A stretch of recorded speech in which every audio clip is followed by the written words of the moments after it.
Good afternoon. My name is Floribel N. Moreno and I'm going to report about going online. The objectives of my report is to understand and appreciate the process of going online in business. Second, to illustrate the essentials of website, its facility and right management team. Third is to formulate and present criteria in choosing web host server and plans. And last is to create and present manual of procedures in building a web management team.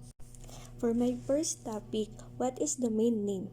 Domain name is a string that identifies a realm of administrative autonomy, authority, or control within the internet. A domain name is your online identity. Domain names are often used to identify services provided through the internet, such as websites and email services. A generic domain is a name that defines a general category rather than a specific or personal instance. For example, the name of an industry rather than a company name. Some examples of generic names are books.com, music.com, and travel.info. A unique, memorable name is more likely to stick with visitors and encourage them to return. Organization can choose a domain name that corresponds to their name, helping internet users to reach them easily. It is what someone can type into the browser address bar to access information about what they do. It is the address that stays inside address bar all the time they are reading about the business. My second topic is about what is Web Page Authoring Program. It is a website development system that allows web pages to be visually created like a desktop publishing program. A good, effective website helps build a strong online presence and helps communicate quality information to the consumers. Today, not having a website may raise a question of its legitimacy. Customers expect legitimate, trustworthy businesses to have a website and social media accounts. Most importantly, it provides good user experience and help the website visitors access and navigate the website with ease. At its simplest, a website provides a quick and easy way of communicating information between buyers and sellers.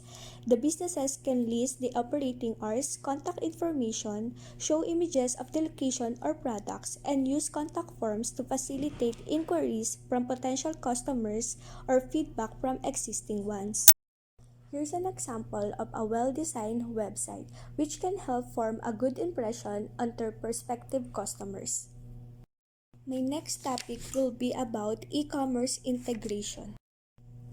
First, let's define what is e-commerce. E-commerce, short for electronic or internet commerce, may be defined as the buying and selling of products and services over electronic systems. While integration, which is a short term for data integration, refers to the systematic process of accumulating data that was initially held in a multiple sources into a centralized source. These are the benefits of e-commerce integration. E-commerce integration gives businesses the edge they need in order to stay relevant and ahead of the curve. The first benefit is removal of manual and replicated data. With integration, the accuracy of customer and product data can be better guaranteed. E-commerce systems considerably reduce and almost entirely eliminate the need for manual data. The second benefit is the optimization of time spending. E-commerce integration allows businesses to optimize their time on the day-to-day processes. This happens through the automation of certain functions like sending customers notifications. Another benefit of the e-commerce integration is the customer experience enhancement. E-commerce integration helps a business allocate its resources more effectively, which ultimately benefits clients by giving them the best service possible. The fourth benefit of the e-commerce integration is the assurance of data integrity and accuracy. Having the right data allows companies to identify the potential market trends. Accurate data on pricing and inventory, the availability and quantity of products and services encourages customers to remain loyal to your business. As a result, a happy and satisfied customer is less likely to look for other products and service providers. The last benefit of e-commerce integration is growth promotion. Business growth is not only achieved through aggressive expansion or by seeking out new clients to purchase products or services. It is also accomplished by maintaining the existing business relationships throughout the expansion. These are the factors to consider when choosing a website host. Each of these can significantly affect the success of your site. First is the website functionality. It can determine the range of features it offers, the ways in which it presents content to the user, and how the content is kept fresh and updated. Second is the website performance. To perform well, your website will need a fast connection to the internet. Third is the website reliability. Your website should be available 24/7. You will need to maintain and support it. And lastly is the website hosting security. Security is an ongoing concern on the internet, so any hosting solution you choose should demonstrate that it is secure and able to withstand hackers, fraudsters, and other attacks.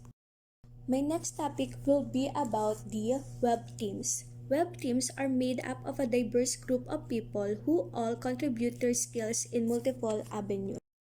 Each person has a different role that combines with the others to work toward a common goal. The lead designer. When it comes to web teams, a lead designer is someone who is capable of performing in various roles of design and is not limited by tools or media. Lead developer. One of the main functions of a lead developer is to set the standard for which all the coding will be written. Next is the assistant developer. It is the key player in helping projects move toward completion.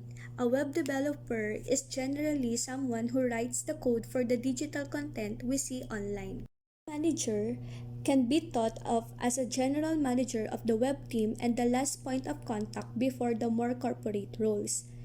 The web manager ensures quality content and functionality of the web content and lead a successful web team. Regardless of what media is being consumed online, there has to be someone to create it. Someone has to write the articles or lead the podcasts. These people are content producers or creators. Content producer must also design and execute a strategy to make the best use of their preferred outlet.